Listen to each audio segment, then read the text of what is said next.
Hello friends, कैसे आप सब। मैं सत्येंद्र शिवम आप सभी का अपने चैनल वे टू स्काई पर स्वागत करता हूं।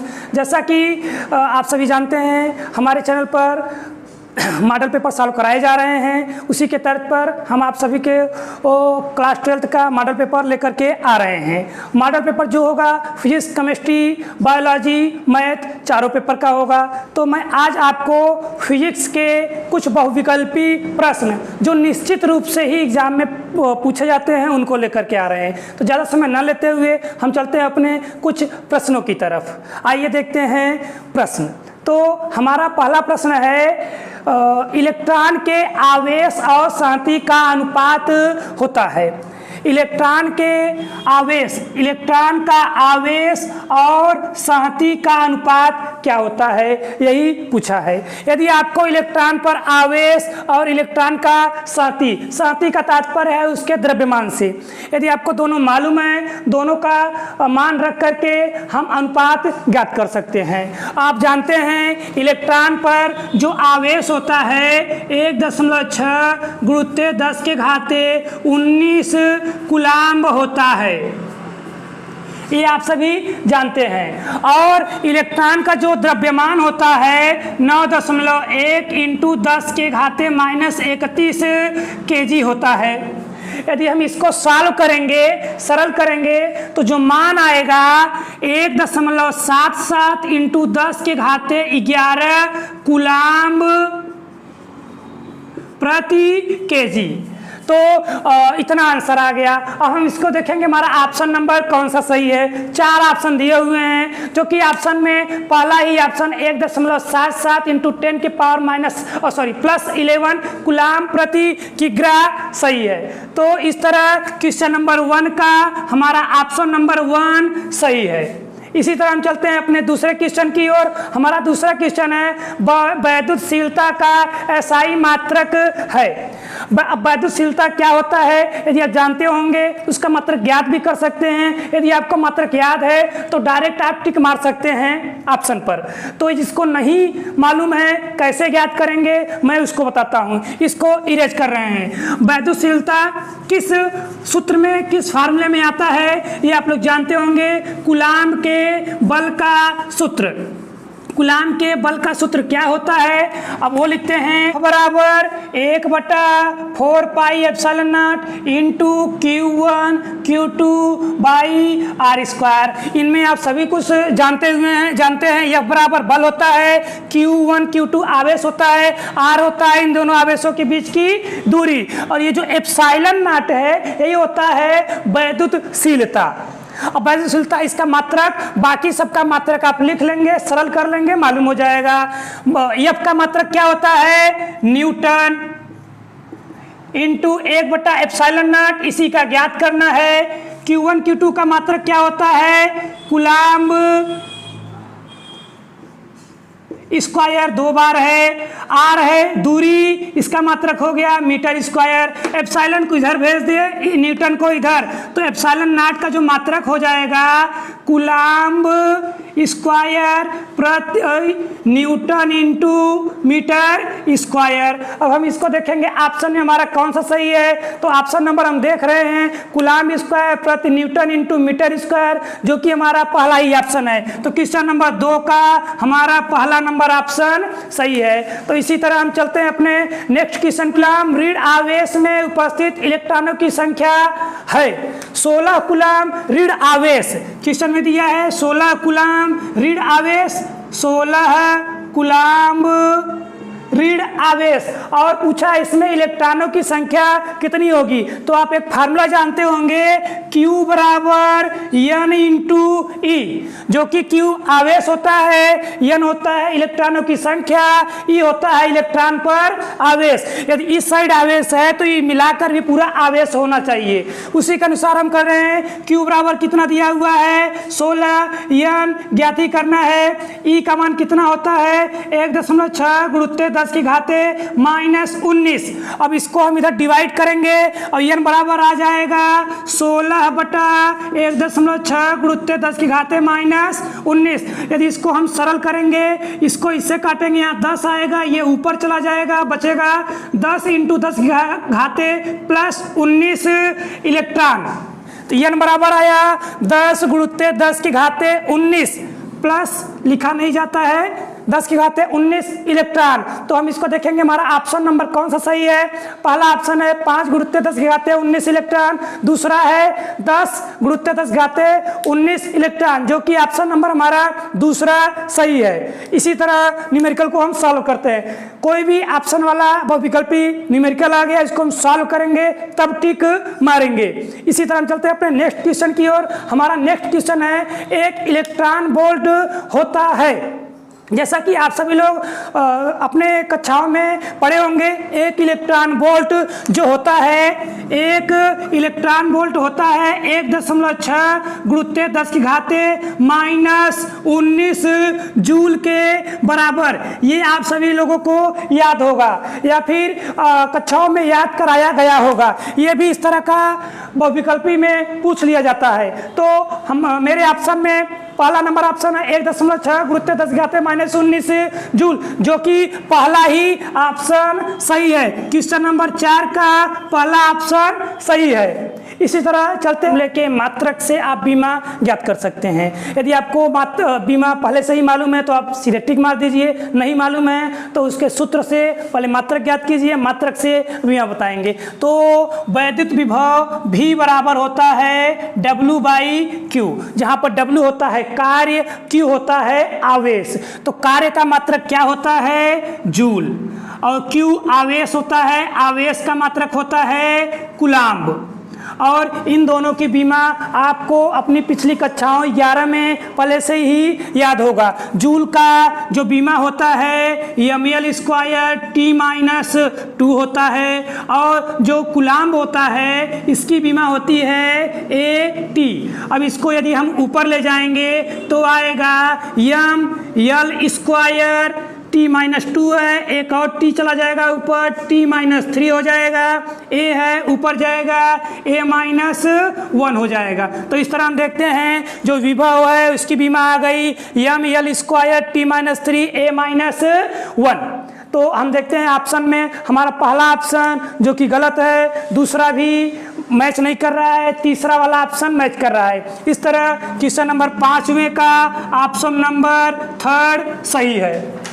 इस तरह हम चलते हैं अपने नेक्स्ट क्वेश्चन की ओर। नंबर 6 है धारा घनत्व, विशिष्ट चालकता और वैद्युत क्षेत्र के बीच संबंध बताइए। ये संबंध आपको फार्मूला याद ही होगा। इसका फार्मूला होता है सिग्मा बराबर J/E, जहां पर सिग्मा होता है विशिष्ट चालकता, J होता है धारा घनत्व और E होता है वैद्युत क्षेत्र, जो कि पहला ऑप्शन है सिग्मा बराबर J/E गलत है। दूसरा नंबर सिग्मा बराबर J/E, जो कि दूसरा वाला ऑप्शन सही है। अतः इस प्रकार क्वेश्चन नंबर 6 का ऑप्शन नंबर 2 सही है। तो इसी तरह हम चलते हैं अपने नेक्स्ट क्वेश्चन। दिया गया है दिए गए चित्र में किसी परिपथ के भाग में धारा दर्शाई गई है, तो धारा I का मान बताइए। तो एक फिगर बनाया हुआ है, फिगर में किस तरह बनाया हुआ है मैं इसको बना रहा हूं, एक इस तरह फिर इस तरह दिया हुआ है फिगर, और बताया है बताइए इसमें धारा का मान कितना होगा। तो क्वेश्चन फिगर से आप लोग समझ जाएंगे कि ये किस चैप्टर से या किस नियम के आधार पर है। तो मैं इसको बना दे रहा हूं। देखिए ये मैं बोला है 2I, ये है 4I, I का मतलब 2 एम्पियर और 2A यहाँ पर 4A, 2 एम्पियर की धारा यहाँ से अंदर आ रही है, यहाँ से भी 4 एम्पियर की धारा अंदर आ रही है, और यहाँ से दिया हुआ है फिगर में 1 एम्पियर की धारा अंदर आ रही है, और यहाँ से दिया हुआ है 1.5 एम्पियर की धारा बाहर निकली है, और यहाँ पर दिया हुआ है 3 एम्पियर की धारा बाहर निकली हुई है, और यहाँ पर पूछा है I का मान क्या होगा, और यहाँ पर एरो इस तरह दर्शाया गया है। तो ये क्वेश्चन है किरचॉफ के प्रथम नियम, किरचॉफ का प्रथम नियम जिसको धारा का भी नियम कहते हैं, उस पर आधारित है। तो हम ज्ञात कर सकते हैं यहाँ से 2 धारा आ रही है, 4 और 2 6, इधर 6 एम्पियर आई, फिर 1 एम्पियर और मिल के आ गई, 7 एम्पियर हो गया। 7 एम्पियर जब यहाँ से आगे बढ़ेगी तो 1.5 एम्पियर निकल गया। 7 में से यदि हम 1.5 निकालेंगे 5.5, 5.5 एम्पियर बचा। 5.5 एम्पियर इधर आगे बढ़ा, इधर से 3 निकल गया। 5.5 में से यदि 3 निकालेंगे तो 2.5 बचेगा। तो यहाँ से I बराबर सीधा हम ज्ञात कर लिए 2.5 एम्पियर। अब 2.5 एम्पियर कैसे आया है उसको देखते हैं। ऑप्शन नंबर मिलाते हैं। पहला ऑप्शन है 0.5 एम्पियर जो कि गलत है। दूसरा है 1.5 एम्पियर जो कि वो भी गलत है। तीसरा नंबर ऑप्शन है 2.5 एम्पियर। तो मिलाते हैं, देखते हैं I बराबर 2.5 एम्पियर आया। इस तरह ऑप्शन नंबर 3 सही है। क्वेश्चन नंबर 7 का ऑप्शन नंबर 3 सही है। इसी तरह हम चलते हैं अपने 8वें क्वेश्चन की ओर। 8वां क्वेश्चन है किरचॉफ का प्रथम नियम संरक्षण करता है। अभी अभी मैं 7वें क्वेश्चन में ही बताया हूँ किरचॉफ का जो प्रथम नियम है धारा का नियम भी कहते हैं, किंतु उसमें धारा संरक्षित नहीं होती है, उसमें आवेशों का संरक्षण होता है। तो हम देख लेंगे ऑप्शन में कौन सा सही है। पहला है धारा का जो कि गलत है, दूसरा बल का, ये भी गलत है। तीसरा ऑप्शन है ऊर्जा का संरक्षण, ये भी गलत है। चौथा ऑप्शन दिया हुआ है आवेशों का संरक्षण जो कि क्वेश्चन नंबर 8 का चौथा वाला ऑप्शन सही है। क्वेश्चन नंबर 8 का ऑप्शन नंबर 8 सही है। इसी तरह हम चलते हैं अपने नेक्स्ट क्वेश्चन 9वें की तरफ। 9वां क्वेश्चन है किरचॉफ का द्वितीय नियम संरक्षित करता है। किरचॉफ के 2 नियम है। पहला नियम धारा का नियम, दूसरा नियम पास का नियम भी बोलते हैं उसको। जो दूसरा नियम होता है वो ऊर्जा का संरक्षण करता है। ये चीज आप लोग याद कर लीजिए। किरचॉफ का प्रथम नियम आवेश का संरक्षण करता है और जो दूसरा नियम होता है वो ऊर्जा का संरक्षण करता है। तो हम ऑप्शन में देखेंगे, जो ऑप्शन होगा ऊर्जा का संरक्षण वही सही होगा। पहला ऑप्शन है आवेश का संरक्षण, गलत है। दूसरा ऑप्शन है ऊर्जा का संरक्षण जो कि हमारा दूसरा नंबर सही है। तो क्वेश्चन नंबर 9 का दूसरा वाला ऑप्शन सही है। इसी तरह हम चलते हैं अपने नेक्स्ट क्वेश्चन 10वें की तरफ। यदि आप सबको हमारा वीडियो अच्छा लग रहा हो तो लाइक सब्सक्राइब अवश्य करें। हमारा 10वां क्वेश्चन है वैद्युत धारा और अनुगमन वेग में संबंध है। ये आप लोग याद ही किए होंगे, वैद्युत धारा और अनुगमन वेग में संबंध। क्वेश्चन नंबर 10th है वैद्युत धारा और अनुगमन वेग में संबंध, जो कि आप ये पढ़े ही होंगे, जहां पर I होता है वैद्युत धारा, N होता है इलेक्ट्रॉनों की संख्या, E होता है इलेक्ट्रॉन पर आवेश, A होता है जो चालक है उसके अनुप्रस्थ काट का क्षेत्रफल, और ये VD होता है, इसी को बोलते हैं ड्रिफ्ट वेलोसिटी, जिसको बोलते हैं अनुगमन वेग। अनुगमन वेग और I में यही एक संबंध होता है। ये आप लोग को याद भी होगा, ये ऑप्शन में बहुविकल्पी में बहुत पूछा गया है क्वेश्चन। तो हमारा जो कि पहला ऑप्शन सही है। क्वेश्चन नंबर 10 का पहला वाला ऑप्शन सही है। तो इसी तरह हम चलते हैं अपने 11वें क्वेश्चन की ओर। हमारा 11वां क्वेश्चन है धातु में धारा प्रवाहित होती है। तो इसको हम ऑप्शन पढ़ेंगे, उसके अनुसार हम जवाब देंगे। पहला ऑप्शन है इलेक्ट्रॉन के कारण, दूसरा है प्रोटॉन के कारण, तीसरा है मुक्त इलेक्ट्रॉनों के कारण, चौथा है न्यूट्रॉन के कारण। तो आप लोग सभी जानते होंगे कोई भी धातु हो गई, कोई भी चालक हो गया, उसमें जो वैद्युत धारा का प्रवाह होता है केवल और केवल मुक्त इलेक्ट्रॉनों के कारण होता है, उपधातुओं को छोड़ करके। उपधातुओं की हम बात नहीं की है, सिर्फ इसमें धातुओं का नाम लिया है। तो धातुओं में जो वैद्युत धारा का प्रवाह होता है मुक्त इलेक्ट्रॉनों के कारण होता है, जो कि हमारा तीसरा वाला ऑप्शन सही है। क्वेश्चन नंबर जो 11 है उसका ऑप्शन नंबर 3 सही है। ऑप्शन नंबर 3 सही है। इसी तरह हम चलते हैं अपने 12वें क्वेश्चन की ओर। 12वां क्वेश्चन कह रहा है किसी चालक पर धन आवेश है, इसका तात्पर्य है। तो क्वेश्चन के नहीं समझ में आए तो ऑप्शन भी आप देख सकते हैं। ऑप्शन है इलेक्ट्रॉन की अधिकता, दूसरा है इलेक्ट्रॉन की कमी, तीसरा है प्रोटॉन की कमी, चौथा है इनमें से कोई नहीं। तो आप जानते होंगे यदि किसी चालक पर यदि हम इस तरह एक चालक बना दिए, यदि इस पर धन आवेश है, यदि इस पर धन आवेश है, ये आप लोग जानते होंगे, यदि किसी पर धन आवेश है उस पर उसको बोलते हैं इलेक्ट्रॉन की कमी। इलेक्ट्रॉन की कमी। यदि यहीं पर माइनस चार्ज आता तो उसको बोलते हैं इलेक्ट्रॉन की अधिकता। यही दो डिफरेंस है थोड़ा सा। प्लस चार्ज आ गया इसका मतलब इलेक्ट्रॉन की कमी, क्योंकि इलेक्ट्रॉन पे माइनस हो गया, प्लस हो गया तो मतलब इलेक्ट्रॉन की कमी होगी, तभी प्लस आएगा। यदि माइनस हो जाता तो उतना इलेक्ट्रॉन की अधिकता हो जाएगी। तो इस प्रकार हम देखते हैं क्वेश्चन नंबर 12 जो कि हमारा ऑप्शन नंबर 2 का है इलेक्ट्रॉन की कमी। क्वेश्चन नंबर 12 में ऑप्शन नंबर दूसरा जो कि सही है का है इलेक्ट्रॉन की कमी। इसी तरह हम चलते हैं अपने 13वें क्वेश्चन की ओर। 13वां क्वेश्चन कह रहा है यदि किसी चालक पर ऋण आवेश है तब उसका तात्पर्य है। अभी अभी मैं बताया हूं यदि चालक यही इस पर ऋण आवेश आ जाएगा तो इसको हम क्या बोलेंगे। ऋण आवेश आ जाएगा तो इसका मतलब होता है इलेक्ट्रॉन की अधिकता, जो कि मैं अभी अभी आप सभी को बताया हूं। तो इस तरह हमारा क्वेश्चन नंबर 13वां सही है, इलेक्ट्रॉन की अधिकता। इलेक्ट्रॉन की अधिकता। तो चलते हैं अपने अगले क्वेश्चन की ओर, 14वें की ओर। हमारा 14वां क्वेश्चन कह रहा है निर्वात की वैद्युशीलता एप्सिलॉन नॉट, पदार्थ की वैद्युशीलता एप्सिलॉन और परावैद्युतांक के में संबंध, जो कि आप सभी लोग पढ़े होंगे तीनों में संबंध क्या होता है और आप लोग को याद भी होगा। तो इसका हम सीधा फार्मूला लिखा दे रहे हैं, फार्मूले से आप लोग याद भी कर लीजिएगा। होता है एप्सिलॉन बटा एप्सिलॉन नॉट बराबर के, या फिर इसको हम इस तरह भी लिख सकते हैं एप्सिलॉन नॉट इंटू के। ये दोनों संबंध होता है जहां पर एप्सिलॉन होता है किसी पदार्थ की वैद्युतशीलता और जो एप्सिलॉन नॉट हो गया ये होता है निर्वात की वैद्युतशीलता, और जहां पे के होता है उस पदार्थ का परावैद्युतांक होता है।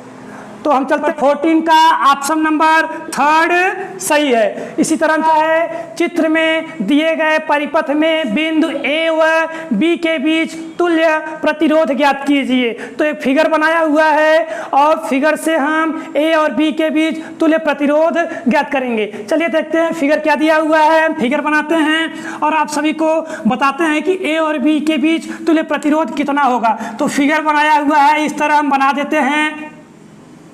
फिगर इस तरह बनाया हुआ है, इस तरह फिगर बनाया हुआ है।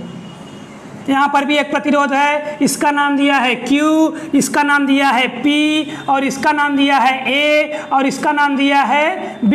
आप लोग कंफ्यूजन में मत पड़िएगा, क्वेश्चन में जो दिया है हम उसी को ज्ञात करेंगे। क्वेश्चन में बोला है A और B के बीच प्रतिरोध, ये जो प्रतिरोध इस पर है केवल R है, सभी पर R ही है, R R R।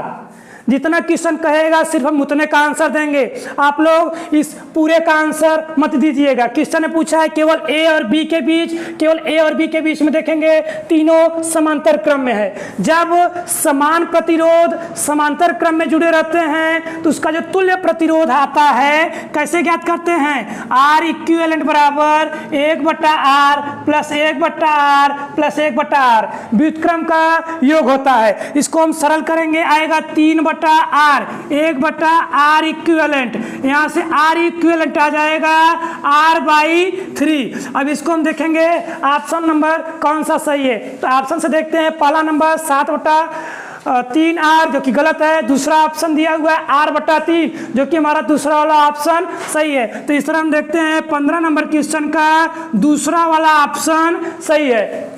तो इसी तरह हम चलते हैं अपने 16वें क्वेश्चन की ओर। हमारा 16वां क्वेश्चन कह रहा है किसी गोले चालक पर आवेश होता है। अब क्वेश्चन ने बोला है गोले चालक पर, दो नाम है, दोनों नाम इंपॉर्टेंट है, गोले और चालक, ये आप लोग पढ़े होंगे। यदि क्वेश्चन में लिखा है गोले चालक तो उस पर आवेश कहाँ कहाँ होगा मैं इसको बता दे रहा हूँ। एक मैं गोला बना रहा हूँ और गोले में बता रहा हूं कौन क्या है। मान ले रहे हैं ये चालक गोला है, ये चालक गोला है। तो याद कर लीजिए यदि कोई गोला चालक होगा तो जो उस पे जो आवेश होता है गोले के केवल पृष्ठ पर होता है। इसको आप लोग याद रखिएगा, जो भी आवेश होगा प्लस होगा या फिर माइनस होगा हमेशा गोले के पृष्ठ पर होगा, हमेशा ही गोले के पृष्ठ पर होगा। कब? जब ये गोला चालक होगा। ये इंपॉर्टेंट है नाम, चालक। यदि चालक है तो आवेश जो होगा केवल पृष्ठ पर होगा। तो हम देखते हैं हमारा ऑप्शन कौन सा है। पहला ऑप्शन है गोले के केंद्र पर, जो कि गलत है। दूसरा ऑप्शन है गोले में समान रूप से वितरित, गोले के अंदर बाहर समान रूप से वितरित नहीं होगा, केवल पृष्ठ पर होगा। तीसरा ऑप्शन है गोले के पृष्ठ पर, जो कि हमारा सही है, क्योंकि क्वेश्चन में बोला था गोले के चालक पर आवेश। तो क्वेश्चन नंबर 16 का ऑप्शन नंबर, क्वेश्चन नंबर 16 का ऑप्शन नंबर 3 सही है। इस तरह हम चलते हैं अपने 17वें क्वेश्चन की ओर। 17वां क्वेश्चन कह रहा है किसी गोले अचालक पर आवेश क्या होता है। बस उसी तरह क्वेश्चन पूछा है, चालक था तो कहाँ होगा? पृष्ठ पर। अब अचालक हो जाएगा तो उसका आवेश कहाँ होगा? यदि अचालक हो गया, इसी से रिलेटेड क्वेश्चन है, जब अचालक हो जाता है तो आवेश जो होता है पृष्ठ पर और इसके अंदर समान रूप से वितरित होते हैं। तो पृष्ठ पर भी आवेश होगा और इसके अंदर भी आवेश होगा। ये आप सभी लोग पढ़े होंगे, इसके अंदर भी समान रूप से वितरित होगा। ये आप लोग पढ़े होंगे, और नहीं पढ़े हैं तो यहाँ पे पढ़ लीजिए।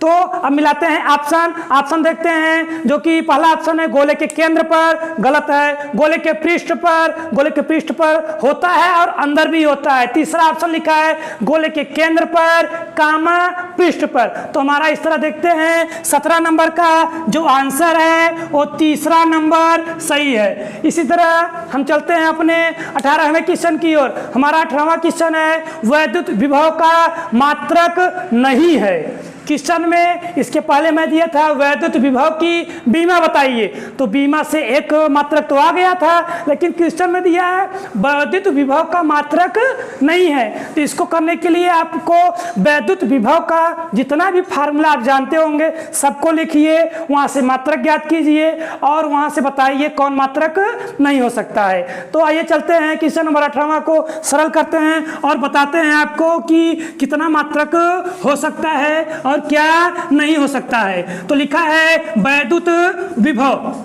तो वैद्युत विभव आप लोग पढ़े होंगे, V बराबर W/Q। तो यहां से एक मात्रक आ गया, यहां से एक मात्रक आ गया जूल प्रति कूलाम्ब, जूल प्रति कूलाम्ब। एक फार्मूला ये हो गया। दूसरा आप लोग पढ़े होंगे V बराबर IR, ये भी पढ़े होंगे। यहां से मात्रक I का मात्रक होता है एम्पियर, I का मात्रक एम्पियर, R का मात्रक ओम हो गया। और एक फार्मूला आप लोग और पढ़े होंगे विभव प्रवणता, V बराबर E/D, ये भी आप लोग फार्मूला पढ़े होंगे। E जहां होता है वैद्युत क्षेत्र, D होता है डिस्टेंस, प्लेटों के बीच की दूरी। तो वैद्युत क्षेत्र का मात्रक होता है न्यूटन प्रति कूलाम्ब इंटू मीटर। तो ऑप्शन में यही 3 ऑप्शन दिया हुआ है। पहला जो कि दिया हुआ है जूल प्रति कूलाम्ब, दूसरा है एम्पियर इंटू ओम, ये भी सही है। तीसरा दिया हुआ है न्यूटन प्रति कूलाम्ब इंटू मीटर, ये भी सही है। जब 3 ऑप्शन सही हो गया, चौथा थ्योरी गलत होगा। तो इस तरह हम क्वेश्चन नंबर 18 का देख रहे हैं कि ऑप्शन नंबर चौथा सही है।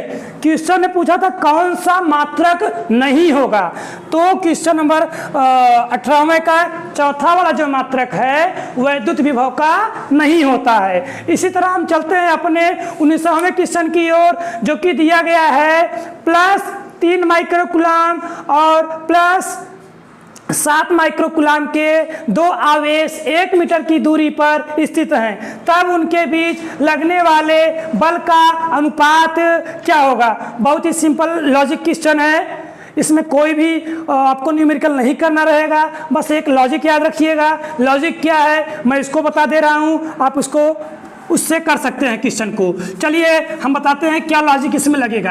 आप लोग पढ़े भी हैं कूलाम्ब का नियम पढ़े होंगे आप लोग। 2 आवेश r मीटर की दूरी पर स्थित हैं, तो उनके बीच, ये टर्म याद रखिएगा, उनके बीच लगने वाला बल, उनके बीच लगने वाला बल कितना होता है? F बराबर 1/4 pi epsilon naught into Q1 Q2 by r square. ये आप लोग पढ़े होंगे, तो ये पढ़े होंगे। और एक चीज और भी पढ़े होंगे, यदि इस तरह हम पाई खींच दिए, एक आवेश Q2 यहाँ रख दिए, एक आवेश Q1 यहाँ रख दिए, तो Q2 के कारण इस पर लगने वाला बल इस दिशा में, यदि दोनों प्लस हैं, इस दिशा में बल लगेगा, इसको 1 2 से दर्शाते हैं। और इस Q1 के कारण इस पर जो बल लगेगा इस दिशा में लगेगा, इसको बोले थे Q2 1। हम अभी अभी बोले हैं उनके बीच लगने वाला बल, इसके कारण इस पर जितना बल लगेगा, इसके कारण इस पर जितना बल लगेगा, दोनों का मान बराबर होता है। दोनों का मान बराबर होगा, कितना होगा? F21 बराबर F12 बराबर F, जो कि यही फार्मूला हम ऊपर लिखे हुए हैं। तो इस तरह जब दोनों बल बराबर हो गए तो उनके बीच का अनुपात कितना आएगा? 1:1।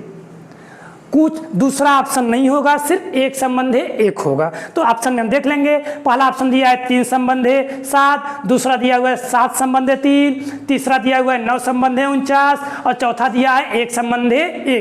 तो हम 1:1 को ही टिक मारेंगे। हमारा 19वां क्वेश्चन है जो कि उसका ऑप्शन नंबर चौथा सही है, 1:1।